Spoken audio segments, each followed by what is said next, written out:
Good morning, Biology 102. I am back with part 2 of the endocrine system. We are traveling down the glands and the hormones that those glands produce in the body, and now we are going below the brain. So we talked about the brain and some of the glands and hormones in part 1, and so now we're below the brain and going from the top of your body down. We are next going to stop in our neck, kind of around the larynx area. There is this butterfly-shaped gland. You can see it over here in this picture. It is called the thyroid. The thyroid produces a couple of hormones that have to do with your metabolic rate. So T3s and T4s often increase your consumption of oxygen and increase your cellular respiration rate, the way that you break down foods and fats in order to release energy. Calcitonin is the other important hormone that is produced by the thyroid, and this is going to help regulate our calcium levels in our body. Traveling down just a little bit and looking at this thyroid and problems with it, we get hypothyroidism, where you produce too little of these thyroid hormones. There's lots of different causes of this. It can be caused by like cancer of the thyroid and so the neck area. But one of the common causes that we see of hypothyroidism is not enough iodine. We've actually in the US iodized salt.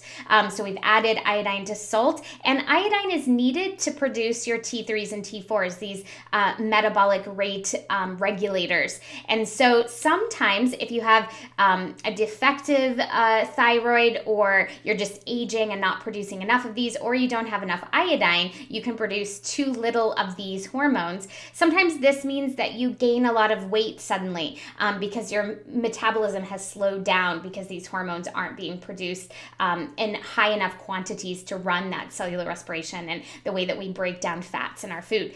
Hyperthyroidism is just the opposite. This is where you have too many of those T3s and T4s, and this can be caused by something called Graves' disease and some other factors as well. But Graves' disease often ends up with someone being very thin, with high blood pressure, overheating, so you sweat, and protruding eyeballs, like your eyeballs are almost like sort of the pressure in them make them stand out from your head. Now, this thyroid, on the back side of it, has 4 disc-shaped glands that are embedded in it, and these are called the parathyroid, and they secrete a hormone called parathyroid hormone, or PTH. And there's also hyper and hypo conditions where you have too much of these or too little of the PTH, and this upsets your calcium levels. Now, I want to talk about the thyroid and the parathyroid and calcium homeostasis. So one of the things that your body does in order to highly regulate and create a steady state of a particular chemical is sometimes it will partner antagonistic hormones, hormones that have opposite effects inside of your body, so that one can raise, one can lower different effects, and you can balance and keep a particular chemical in a very tight, narrow tolerance range. And this is what happens with calcium. You probably know calcium helps build your bones, and you've heard of this because the drink milk ads and things like that. But calcium has a lot of different functions inside of us. It helps control our nerves and muscle functioning. It helps us clot our blood. It helps with transport and opening gates and closing gates for transport mechanisms, and for bone development. So lots of different reasons why we need this particular mineral in high concentrations, or the correct concentrations, so that we can run these important body functions. So your body has 2 hormones that are antagonistic. They have opposite effects, so that you can toggle around and balance that calcium ever so tightly around a narrow tolerance range throughout your day. You have calcitonin secreted by your thyroid that lowers your calcium levels, and then you have PTH, or parathyroid hormone, that raises the calcium in your blood. So one is raising, one is lowering, and that allows you to really balance this calcium very tightly around these narrow sort of ranges that calcium is allowed.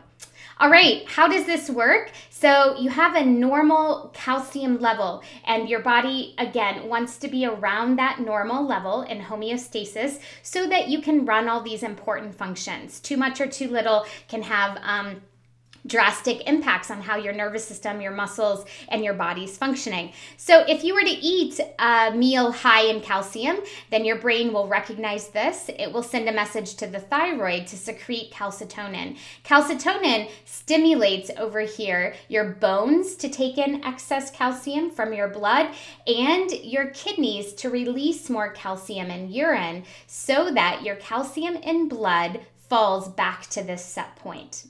Now, if the opposite were to happen, where you skip a meal and your calcium starts to drop, your brain would also notice this and stimulate the parathyroid glands in the back of the thyroid, those four disc-shaped glands, to secrete parathyroid hormone. And parathyroid hormone goes to your intestines. It says that as food is passing, it raises some gates and opens gates to take in more calcium into your bloodstream. It also goes to your kidneys and has your kidneys save back more calcium into the bloodstream so that you're not losing it in urine. And it can even go to your bones and have calcium be released from your bones. All of these kinds of activities raise that blood calcium back to that homeostatic level. So by having one antagonist raise your calcium levels, one lower, you can toggle around really tightly around this homeostatic balance, this level of calcium that is needed in order to live.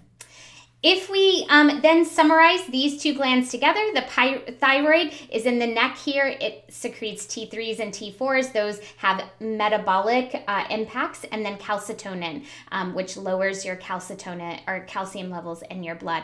The parathyroid on the back of the thyroid secretes parathyroid hormone, which raises your blood calcium levels. All right, moving on. If we go lower into our gut, next to our duodenum, under our stomach, we have the pancreas. And the pancreas also has a couple of functions. Remember, it has a digestive function in helping to secrete some enzymes that break down our foods. But some of these outer regions will also secrete two antagonistic hormones again. But this time, they are controlling the energy and the blood glucose levels that are in and around your body.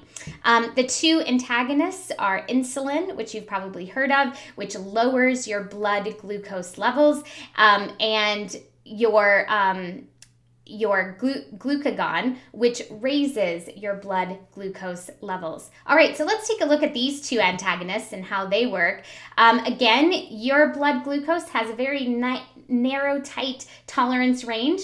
If you go too high and too low, this can affect your energy and the way that your cells are doing different tasks around your body.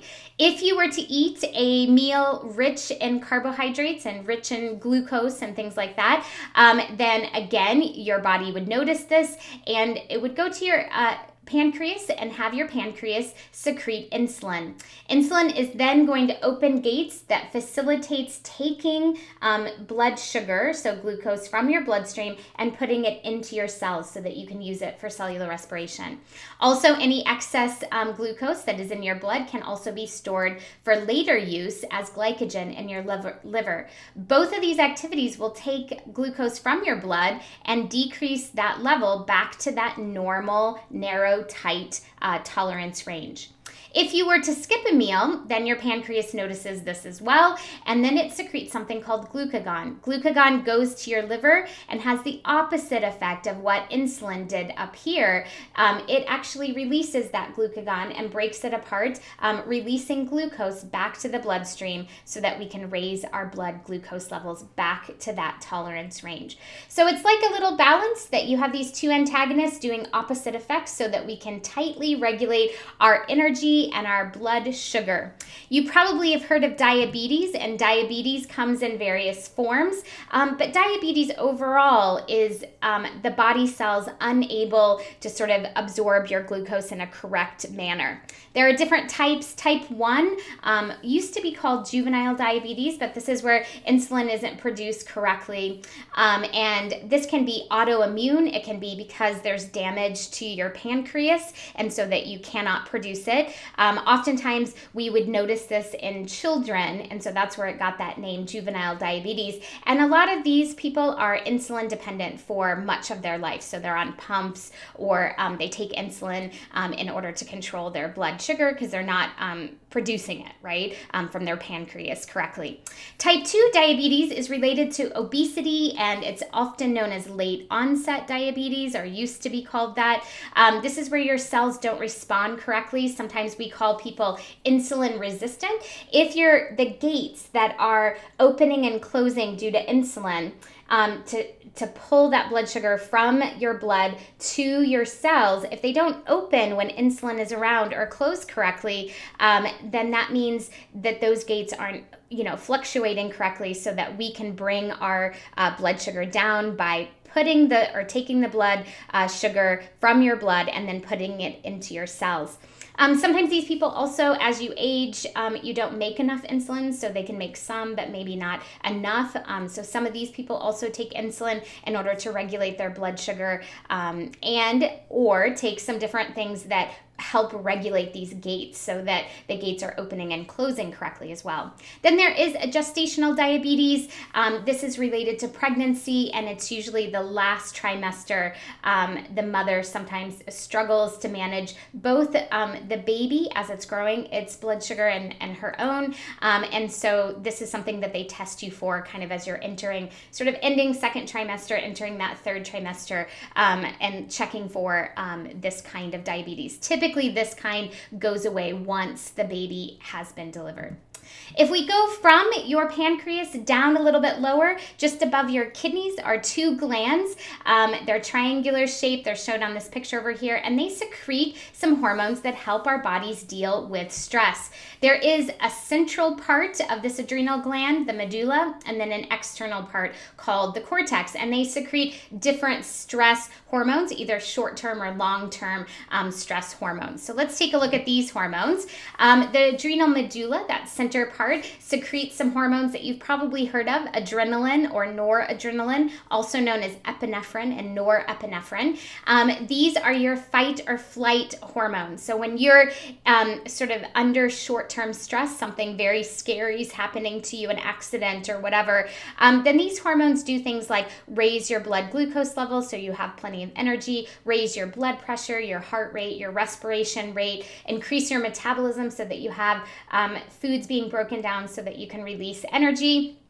It typically dilates vessels going to different organs that are needed in short-term stress, like your muscle system so that you can move very fast, in your brain, and these kinds of things to make decisions. Even your eyes dilate so that you can see better. And then it diverts blood away from systems, constricts it away from systems that aren't needed, things that you can do later, like your digestive tract. You can always digest your food later.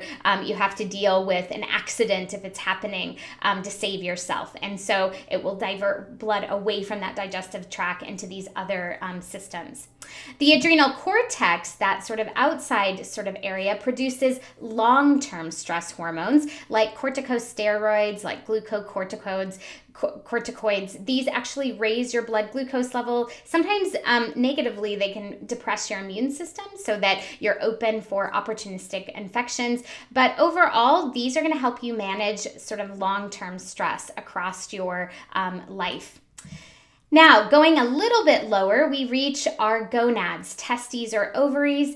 Testes produce some androgens, so testosterone, things like that, that help us with our sperm production, but also help determine some of the secondary characteristics that we would say are male characteristics, like hair in different places, or your voice box lengthenings with the Adam's apple and things like this. These particular testes also produce estrogen. Estrogen and testosterone are then balanced to secrete in secretions. You usually, as a male, produce a little bit more testosterone, a little bit less estrogen, but they think estrogen is important for sperm counts and things like that as well. Ovaries produce some hormones like estrogen and progesterone. These are for egg development and uterus development, and some of your secondary female characteristics as well. So those are all the glands that I want to cover with the endocrine system.